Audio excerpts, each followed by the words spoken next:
Handloom saris అనగానే గుర్తుకొచ్చేవి Savitri handlooms. ఇప్పుడు Jubilee hills లో గొప్ప ప్రారంభం. నమస్తే, నేను Keshav. Welcome to Suman TV. ఆంధ్రప్రదేశ్లో వరదలు విలయతాండవం చేస్తున్నాయి. మరోవైపు వర్షం రూపంలో ప్రకృతి కూడా విరుచుకుపడుతోంది. దీనికి సంబంధించినటువంటి కారణాలు ఏంటి? సైంటిస్టులు చెప్తున్నటువంటి మాటలు ఒక విధంగా ఉన్నాయి, శాస్త్రం కూడా మరోవైపు నుంచి కొన్ని కారణాలని, కార్యకారక సంబంధాలని వివరిస్తోంది. అలాంటి పరిణామాలు ఏవైనా ప్రస్తుతం విజయవాడ మీద విరుచుకుపడుతున్నాయా? వీటి వల్లనే ఎక్కువ బాధిత ప్రాంతంగా కృష్ణా తీరం ఏర్పడుతుందా? ఈ అంశం పైన విశ్లేషణ చూద్దాం. మనతో పాటు ప్రముఖ ఆస్ట్రాలజర్ ప్రదీప్ జోషి ఉన్నారు. ప్రదీప్ జోషి గారు నమస్కారం. నమస్తే అండి. ప్రదీప్ జోషి గారు, ఈ వరదలు, ఈ తీవ్రత పెరుగుతున్నటువంటి తీరు పైన ఫస్ట్ ఒక మాట ఏం చెప్తున్నారంటే, ఈ అమావాస్య ఎఫెక్ట్ కొంత ఉంది, దానివలన సముద్రం కూడా కొంచెం పోటు మీద ఉంది కాబట్టి వరద తీవ్రత మరింత ఎక్కువగా ఉంది అంటున్నారు. అలాంటి సంకేతాలు ఏమైనా ఉన్నాయా, లేదా శాస్త్రపరంగా సైంటిస్టులు చేస్తున్నటువంటి విశ్లేషణలు మాత్రమే మనం నమ్మాల్సినటువంటి పరిస్థితి ఉందా? మీరేం చెప్తారు? శ్రీ గురుభ్యో నమః, శ్రీమాత్రే నమః. ఫస్ట్ నేను ప్రజలందరికీ చెప్పేది ఏంటంటే, ధైర్యంగా ఉండండి. ఎవరు కూడా ధైర్యాన్ని కోల్పోవద్దు. ఒకరినొకరు తప్పకుండా సహాయం చేసుకోండి. ఈ విపత్ కాలంలో నువ్వా నేనా అని కాకుండా మనం అందరం కలిసి జాగ్రత్తగా ఉండాలని ఫస్ట్ ఆలోచన చేసుకోండి. ఇప్పుడు నేను ఆల్రెడీ ఈ గ్రహస్థితి అప్పుడు, ఈ యొక్క ఉగాది పంచాంగ శ్రవణం అప్పుడే సుమన్ టీవీలో చెప్పాను. ఈ సంవత్సరము ప్రకృతి విపత్తులు బాగా రాబోతున్నాయని చెప్పాను. బద్రీనాథ్ లో, కేదార్నాథ్ అక్కడ కూడా విలయం తాండవం వస్తుంది అని చెప్పాను. అది జరిగింది. అది జరిగిన తర్వాత ఇదే సుమన్ టీవీలో డిస్కషన్ జరిగినప్పుడు మళ్ళీ చెప్పాను, ఆగస్టు 18 నుంచి అక్టోబర్ 18వ తారీఖు వరకు జల ప్రళయాలు ఉంటాయి, ప్రకృతి వైపరీత్యాలు ఉంటాయి అని చెప్పాను. ఇప్పుడు అదే జరుగుతుంది కూడా. కాబట్టి నేను ప్రజలందరూ చెప్పేది ఏంటంటే, గ్రహస్థితులను బట్టి ప్రకృతి విపత్తులు వస్తానే ఉంటాయి, కానీ వాటిని ఎదుర్కొనేటువంటి సామర్థ్యాన్ని మనము, ధైర్యాన్ని మనం తెచ్చుకోవాలి. ఎందుకోసమంటే ఇక్కడికి నీళ్లు రావు అని ఎవరు చెప్పరు. నీళ్ళు ఎక్కడికి రావాలంటే అక్కడికే వస్తాయి, దాన్నే ప్రళయం అంటారు. మనం మంచిగా ఇక్కడికి నీళ్లు రావు అన్న ఆనందంలోనే ఇల్లు కట్టుకుంటాం, అక్కడ నీళ్లు వస్తాయి. లేదు అంటే భూకంపాలు వస్తాయి, లేదంటే అగ్ని ప్రమాదాలు జరుగుతాయి. సో గ్రహస్థితి బాగా లేనప్పుడు ప్రకృతి విపత్తులు అనేటివి సాధారణంగానే జరుగుతాయి. సో ఎవరి గ్రహస్థితి బాగాలేదు, ఎవరి టైం బాగాలేదు, వాళ్ళు చనిపోతారు, మిగతా వాళ్ళు బతుకుతారు. నేను ఇట్లాంటివన్నీ ఏమనుకుంటామంటే, మనము భగవంతుడు మనకి ఒక ఎగ్జామ్ పెట్టాడు అని అనుకోండి.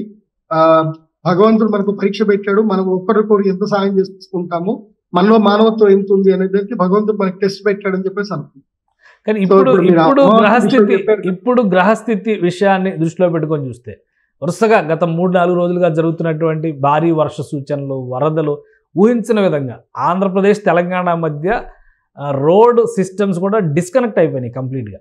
సో ఆ స్థాయిలో వరదలు వస్తాయని ఎవరు ఊహించలే. ఇవి ఎందుకు జరుగుతున్నాయి? ఇవి జరిగేటువంటి క్రమంలో గ్రహస్థితి, గ్రహాల మార్పు, పంచాంగం, జ్యోతిష్యం ప్రభావం కూడా ఏమైనా ఉందా? మనం నమ్మినా నమ్మకపోయినా సూర్యుడి కిరణాలు అయితే పడుతున్నాయి, వాటిలో డి విటమిన్ అట్లా ఉంటున్నాయి, చంద్రుడి యొక్క ప్రభావం ఉంటుంది. ఈ గ్రహాల గురించి తెలుసుకోవడమే జ్యోతిష్ శాస్త్రం. జ్యోతిష్ శాస్త్రమే ఒక అద్భుతమైన సైన్స్. దీన్ని ఆధారంగా చేసుకొని ముందే మేము చెప్పాం, జాగ్రత్తగా ఉండండి ప్రభుత్వాలు, ఈసారి వర్షాలు చాలా విపరీతంగా పడతాయి, వరదలు రాబోతున్నాయని చెప్పారు. ప్రకృతిలో ప్రకృతి తన పని చేసుకుంటూ వెళ్తుంది. మనిషి ఏం చేస్తాడు అంటే, ఈ యొక్క నీటిని ఒకవైపు ఒడిసి పట్టాలని ప్రయత్నం చేస్తాడు. అలా ఒడిసి పట్టే ప్రయత్నంలో ప్రకృతి తన పని తాను చేసుకుంటుంది. చూడండి, వాటర్ కి ఒక మెమొరీ ఉంటుంది. వాటర్ మెమొరీ తనకి తగ్గట్టుగా తన దారిని తాను వెతుక్కుంటూ వెళ్ళిపోతూ ఉంటుంది. మనం వాటర్ మెమొరీకి అగేన్స్ట్ గా మనం రోడ్లు కట్టినా, ఏం చేసినా, అది ఎప్పుడు రావాలో, ఎప్పుడు తుడిచిపెట్టుకోవాలో అదే జరుగుతుంది. అది పెద్ద ఆశ్చర్యం ఏం కాదు. కాకపోతే ప్రస్తుతం అయితే శుక్రకేతువు యుతి ఉంది కాబట్టి గ్రహస్థితి అస్సలు బాగాలేదు. ఇట్లాంటి ప్రకృతి విపత్తులు ఇంకా ఏర్పడతాయి. ఇది బిగినింగ్ మాత్రమే. ఆంధ్రాలో ఇది కేవలం, ఆంధ్రప్రదేశ్ లో కానీ తెలంగాణలో ఇది బిగినింగ్ మాత్రమే. ఇంకా ఇది అక్టోబర్ 18 వరకు ఈ యొక్క మూమెంట్ ఉంటుంది. అక్టోబర్ 18 తర్వాత కాస్త తగ్గుతుంది. కానీ మళ్ళీ డిసెంబర్ లో కూడా విశాఖ తీరంలో కూడా, మళ్ళీ డిసెంబర్ లో విశాఖపట్నము, శ్రీకాకుళము అక్కడ కూడా విపరీతమైన తుఫాన్లు వచ్చేటువంటి అవకాశం ఉంది. ఈసారి ఏం జరిగింది అని అంటే, ఫిబ్రవరి నుంచి మళ్ళీ వచ్చేటువంటి, అంటే 2024 ఫిబ్రవరి నుంచి 2025 ఏప్రిల్ 18వ తారీఖు వరకు పంచగ్రహ కూటమికి, షష్టగ్రహ కూటమికి బిట్వీన్ సమయం అన్నమాట ఇది. సో ఈ సమయం అంతా కూడా విపత్కాలము అంటారు. ఈ విపత్కాలాన్ని మీరందరూ కూడా గుర్తించండి. అందుకే నేను ప్రజలందరికీ కూడా చెప్పేది ఏంటంటే ధైర్యంగా ఉండండి, సేఫెస్ట్ ప్లేస్ లో ఉండండి, ప్రకృతిని ఆరాధించండి, అమ్మవారిని ఆరాధించండి. నేనే గొప్పవాణ్ణి అని ఎప్పుడు విర్రవీగొద్దు. నేను గొప్పవాణ్ణి, టెక్నాలజీ గొప్పది, సైన్స్ గొప్పది అనుకుంటే ప్రకృతి చిటికేస్తే చాలు. రాత్రికి రాత్రి ఏమైంది, విజయవాడ మొత్తం మునిగిపోయింది. సో ప్రకృతి అంటే అమ్మవారు. అందరూ కూడా అమ్మవారిని శరణు వేయండి, ఆ అమ్మవారిని చూసుకుంటుంది. ఇప్పటి వరకైతే థ్యాంక్ గాడ్ మన కనకదుర్గ అమ్మవారు అందరినీ కాపాడుతుంది అనుకుంటున్నాము. ఎందుకోసం అంటే ఎక్కువ మరణాలు అయితే ఏం జరగలేదు విజయవాడలో. విలయ తాండవం అయితే ఉంది కానీ మరణాలు అయితే జరగట్లేదు. కాబట్టి ఇకపై జాగ్రత్తగా ఉండండి అందరు కూడా ఒకరినొకరు.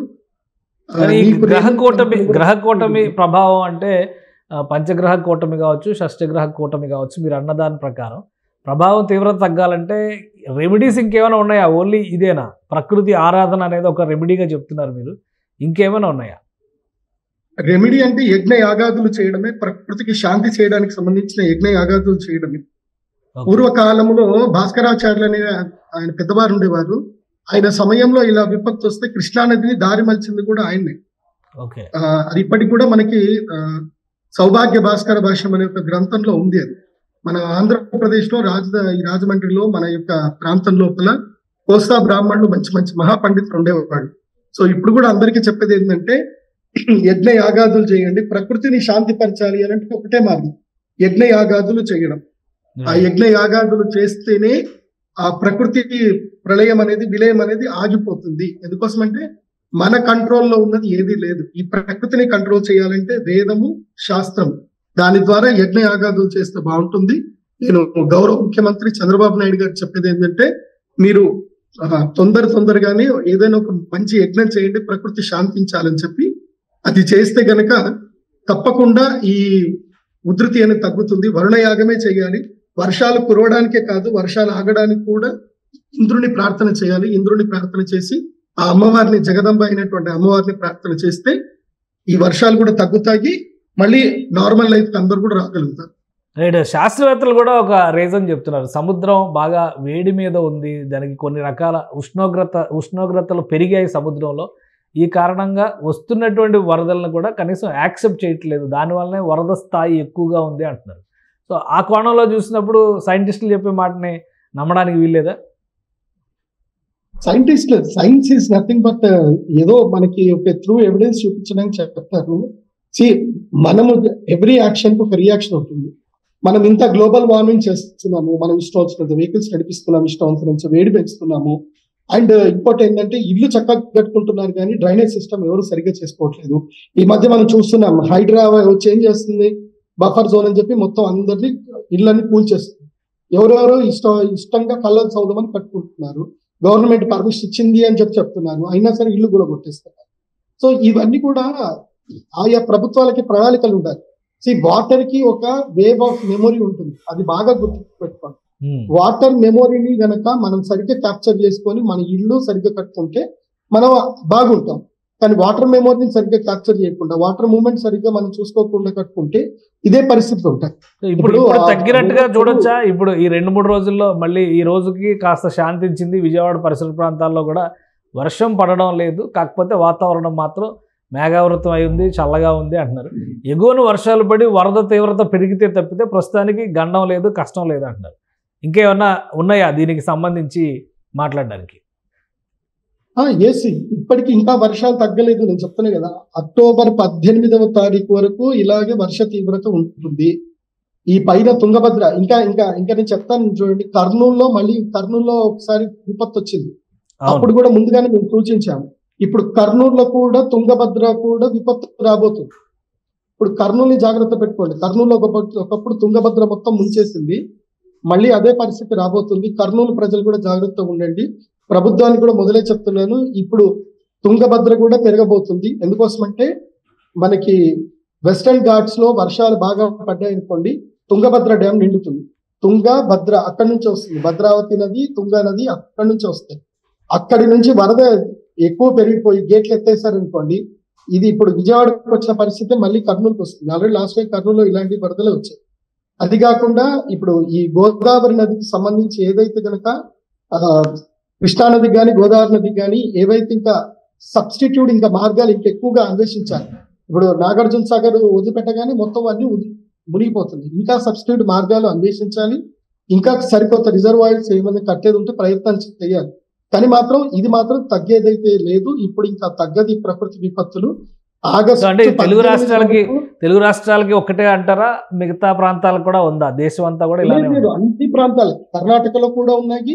ఇప్పుడు తెలుగు రాష్ట్రాల్లో వస్తున్నాయి, రేపు కర్ణాటకలో కూడా వస్తాయి. చూడండి, అక్టోబర్ 18 వరకు జలప్రలయాలు ఉంటాయి. అక్టోబర్ 18 నుంచి డిసెంబర్ 18 వరకు రోగపీడలు ఉంటాయి. డిసెంబర్ 18 తర్వాత జనవరి 18, 22 వరకు భూకంపాలు ఉంటాయి. జనవరి 22 తర్వాత మళ్ళీ విషరోగాలు రావడం అనేది జరుగుతుంది. ఏప్రిల్ 14వ తారీఖు షష్టగ్రహ కూటమి ఏర్పడుతుంది. అప్పటి వరకు ఏదో ఒక రూపంలో ఈ ప్రపంచంలో విపత్తులు జరుగుతూనే ఉంటాయి. ఇది అందరూ కూడా గుర్తించండి. రైట్. అంటే షష్టగ్రహ కూటమి ఏర్పడే వరకు ఈ పరిస్థితులు మనుషుల్ని పీడించే విధంగా ఉంటాయా? అవును, అంతే. పంచగ్రహ కూటమి నుంచి షష్టగ్రహ కూటమి వరకు సంధి కాలము అంటారు. ఈ సంధి కాలంలోనే ఇన్ని విపత్తులు జరిగాయి. మనం చూసుకుంటే ఫిబ్రవరి నుంచి క్యాలిక్యులేషన్ వేసుకోండి, విపత్తులు జరుగుతూనే ఉన్నాయి. ఎక్కడ తగ్గట్ల. ఇప్పుడు ఉత్తరాఖండ్ అయిపోయింది అని అనుకునే లోపలనే గుజరాత్ లో స్టార్ట్ అయింది. వాయనాడు మధ్య కేరళలో వచ్చింది, కేరళ తర్వాత గుజరాత్, కేరళ వచ్చింది, గుజరాత్ వచ్చింది, తర్వాత ఇప్పుడు ఆంధ్రప్రదేశ్ లో, తర్వాత తెలంగాణలో, తర్వాత కర్ణాటకలో, తమిళనాడులో కూడా వస్తుంది. సో వీటికి రెమెడీస్ కనుక మనుషులు ముందు ప్రకృతి విధ్వంసానికి పాల్పడకుండా ప్రకృతిని ఆరాధించడం మొదలు పెడితే కొంతవరకు ఉపశమనం లభించవచ్చు అంటారు. అంతే. ఒకటి ప్రకృతి ఏం చెప్తుంది, జ్యోతిష్ శాస్త్రం ఏం చెప్తుందంటే, ఎప్పుడైతే మనుషుల్లో ఎక్కువగా స్వార్థ గుణం పెరుగుతుందో, ప్రకృతిని ప్రేమించడము తగ్గిపోతుందో, జంతువులను హింసించడం ఎక్కువైపోతుందో, ఎదుటి వ్యక్తి అంటే కేవలం మనిషే కాదు, ఈ ప్రకృతిలో ఏ జంతువు అయినా సరే హింస ఎక్కువగా పెరిగిపోతుంది అనుకో, ప్రకృతి వచ్చి ఏం చేస్తుందంటే దానికి బ్యాలెన్స్ చేసి వెళ్ళిపోతుంది. కాబట్టి హింస తగ్గించండి అందరూ. మీకు దెబ్బ తగిలితే ఎంత నొప్పి ఉందో ఎదుటి వ్యక్తి కూడా అంతే నొప్పి అవుతుంది. ఈ ఆలోచనతో ముందుకెళ్ళండి. ప్రకృతి మనల్ని ఏం చేయదు. ఈ ఆలోచన లేకుండా మనం ఇష్టం వచ్చినట్టుగా మన యాక్షన్స్ మనం చేసుకుంటే, every action as a reaction, ప్రతి యాక్షన్ ఒక రియాక్షన్. ప్రకృతి సర్దుబాటు చేస్తుంది. అయితే ఇలాంటి పరిస్థితులు వచ్చినప్పుడు ప్రకృతి సర్దుబాటు చేస్తుంది. అంతే, ప్రకృతి తాను క్లియర్ చేసేస్తుంది, లెవెల్ చేసి పెట్టేస్తుంది, గుణపాఠం చెప్తుంది, వార్నింగ్ ఇస్తుంది, వెళ్ళిపోతుంది. మళ్ళీ మనం అదే పద్ధతి ఉన్నాం అనుకోండి, మళ్ళీ ఇదే చేస్తుంది. సింపుల్. కల్కి సినిమాలో మనకి విలన్ క్యారెక్టర్ చెప్పరా, మీకు అన్ని దేవుడు ఇచ్చాడు, మీరు అన్నిటిని నాశనం చేసుకున్నారు, నేను కాపాడాను. సేమ్ ఇప్పుడు అదే జరుగుతుంది. మళ్ళీ మనందరం కూడా కాంప్లెక్స్ ఎత్తుకోవాలి. విలనే దేవుడు అవుతాడు అంటారు. ఉన్న కాంప్లెక్స్ నాశనం చేసుకుంటున్నాము, కొత్త కాంప్లెక్స్ ఎత్తుకుంటున్నాము. సో ఈ కాంప్లెక్స్ కాపాడే బాధ్యత ఇప్పుడు మన మీదే ఉందంటారు. మన మీదనే ఉంది. అందుకే ఈ రోజు నేను ఈ విపత్తు వస్తుందని తెలిసే ఈ రోజు నేను బగలాముఖి పూజ మా అమ్మవారి గుడిలో పెడుతున్నాను. ఇప్పుడు ఈ విజయవాడలో ఉండే వాళ్ళకు కూడా ఎవ్వరికి నష్టం జరగకూడదు, ప్రాణ నష్టం అస్సలు జరగకూడదు అని చెప్పి ఇవాళ మేము బగలాముఖి తంత్ర పూజ చేస్తున్నాం ఇక్కడ మా అమ్మవారి గుడిలో. నాకు అమ్మవారిని ప్రార్థన చేస్తాను, అమ్మ ఇప్పటికైనా శాంతించమ్మ, కృష్ణమ్మ, ఇంకా తగ్గమ్మ, అందరినీ కాపాడమ్మా అని చెప్పి అమ్మలాగానే అందరినీ ప్రార్థన చేయమని ఇప్పటికి కూడా వేడుకుంటాను నేను. చూద్దాం, అమ్మవారి ప్రార్థన చేసుకుందాం. ఈ 2 రోజులు ఆ కనకదుర్గమ్మ తల్లి మనందరినీ కాపాడాలి. ఇప్పుడు అంటు రోగాలు వస్తాయి, అంటు రోగాలు రాకుండా జాగ్రత్త పడండి. సాధ్యమైనంత వరకు అందరు మీ ఇళ్లకు తాళాలు వేసుకొని దూరంగా వెళ్ళి మీ చుట్టాల ఇంట్లో ఉండండి. కాస్త తగ్గుముఖం పెట్టిన తర్వాత రండి. అక్కడ కూడా ప్రమాదాలు వస్తాయి కదా ఎవరింట్లో ఉన్నా కానీ. ఏదైనా ఈ టైంలోని నిజమైన చుట్టాలు ఎవరు, నిజమైన బంధువులు ఎవరు, రాబంధువులు ఎవరు తెలుస్తారు. సో తెలుసుకోవడానికి ప్రకృతి ఒక అవకాశం కల్పించింది అంటారా మరి? కానీ సముద్రంలో ఏదో అమావాస్య వలన ఆటుపోట్లు జరిగేటువంటి క్రమంలో వచ్చిన మార్పుల వలన విపత్తు పెద్దదిగా కనిపిస్తుంది. కానీ మిగతా విషయాలతో పోల్చి చూసినప్పుడు ఈ ఆటుపోట్ల ప్రభావం ఎంతవరకు ఉంటుంది? యాక్చువల్ ఏంటంటే సముద్రానికి ఒక గుణం ఉంటుంది. మన భూమి చుట్టూ చంద్రుడు తిరుగుతూ ఉంటాడు కాబట్టి చంద్రుడు తిరగడం వల్ల టైట్స్ అనేటివి సముద్రంలో ఏర్పడతాయి. ఇది న్యాచురల్, ఇది ఫిజిక్స్, ఇది అందరికీ కామన్ గా తెలిసిన విషయం. అమావాస్య వచ్చినప్పుడు ఆటుపోటు అనేది పెరుగుతా ఉంటుంది. ఇప్పుడు సముద్రంలో నీళ్లు కలుద్దామన్నా సముద్రం తీసుకోదు, రిసీవ్ చేసుకోదు, పోటు ఎక్కువ కొట్టేస్తూనే ఉంటుంది. బట్ అట్లాంటిది ఏం లేదు. ఇది అమావాస్య, ఇప్పుడు వర్షాకాలం కాబట్టి పోటు ఎక్కువగా ఉంటుంది కాబట్టి కాస్త వాటర్ రిసీవ్ చేసుకునే డ్యూరేషన్ అనేది ఒక 10%, 20% తగ్గుతుంది. అంటే న్యాచురల్ టైం కన్నా ఈ టైంలో కొంచెం డ్యూరేషన్ తగ్గుతుంది. కానీ ఈ ప్రకృతిలో సహజం అది. అమావాస్య, పౌర్ణమి, సముద్ర మాటుపోట్లు అనేటివి అది సహజం అది. కానీ గ్రహాల ప్రభావమే ఎక్కువ ఉందంటారు మీరు, గ్రహ కూటముల ప్రభావమే ఎక్కువ ఉందంటారు. పంచగ్రహ కూటమి ప్రభావం ఎప్పుడైతే వస్తుందో ప్రకృతిలో యాక్షన్ అనేది ఉంటుంది. అది అది ఎప్పుడు వస్తుందా, విరివిగా వచ్చేదా లేదా అరుదుగా వచ్చినటువంటి సందర్భం? వచ్చింది ఇది 14 ఏళ్ల తర్వాత వచ్చింది. ఇది 14 ఏళ్ల తర్వాత వచ్చింది. ఓకే. ఇది ఇప్పుడు వచ్చింది అంటే ఇది దాటిందంటే మళ్ళీ 2040 దాకా రాదు. ఈ సంవత్సరం 2024 సంవత్సరం గండం. మీకు కావాలంటే సుమన్ టీవీలో వెళ్ళి వెనక్కి చూసుకోండి. 2024 పెనుముప్పు అని చెప్పి నేను ఆల్రెడీ చెప్పాను. ఆల్రెడీ 5 ఏళ్ల క్రితం చెప్పాను. 2019లో చెప్పాను. 2024 పెనుముప్పు. ఎందుకోసం అంటే ఇది పంచగ్రహ కూటమి, షష్టగ్రహ కూటమి జరుగుతుంది కాబట్టి ముప్పు ఉంది.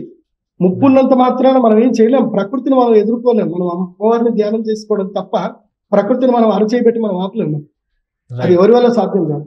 నేను విజయవాడలో ఉండే వాళ్ళకి చెప్పేది ఏంటంటే, మీరు కృష్ణమ్మకి మొక్కుకోండి. అందరు కూడా దొప్పెలో దీపం పెట్టి కృష్ణమ్మకి దొప్పెలో దీపం వదలండి. అమ్మ నీ ఒడి నింపుతామమ్మా, మా ఇల్లు నింపకమ్మా అని చెప్పేసి కృష్ణమ్మని ధ్యానం చేసుకోండి. అందరు కూడా ఇది గోధుమ పిండితో పసుపు రంగులో ఒక దీపం తయారు చేయండి. అందులోపల వత్తి వేయండి. తర్వాత ఒక చాటగాని ఏదైనా వేసి కృష్ణమ్మకి ఇది ముడుపు చెల్లించండి, వదలండి, దీపం వదిలేయండి. మీ ఇంట్లో దీపం ఆర్పకుండా కృష్ణమ్మ చూసుకుంటుంది. ఆ కృష్ణమ్మనే వేడుకోండి, అందరు వేడుకోండి. అంతకుమించి మనం చేసేది ఏంటి? ఈ పరిహారం అయితే ఇమీడియట్లీ అందరు చేయండి. కృష్ణమ్మకి దీపదానం చేయండి అందరు కూడా. Right. Thank you Pradeep Joshi గారు. ఇది గ్రహ కూటముల ప్రభావాన్ని నివారించాలంటే కొన్ని రెమెడీస్ ప్రదీప్ జోషి గారు చెప్తున్నారు. ఇక శాస్త్ర విజ్ఞాన పరంగా చేసేటువంటి విశ్లేషణలు ఒకవైపు, అలానే జ్యోతిష్ శాస్త్రం చెప్తున్నటువంటి పరిష్కారాలు ఒకవైపు, 14 ఏళ్ల తర్వాత వచ్చినటువంటి పంచగ్రహ కూటమి ప్రభావమే ఎక్కువగా ఉంది కాబట్టి ఈ 6 నెలల పాటు వరుసగా ఏదో ఒక రూపంలో ప్రకృతి విపత్తులు వచ్చి పడే అవకాశం ఉంది. ప్రజలు అప్రమత్తంగా ఉండాల్సినటువంటి అవసరం చాలా ఉందని ఆయన హెచ్చరిస్తున్నారు. ఇది special discussion. Keep watching. Suman టీవీలో మీ పర్సనల్ అండ్ బిజినెస్ ప్రమోషన్స్ కోసం కింది నెంబర్కి కాంటాక్ట్ చేయండి.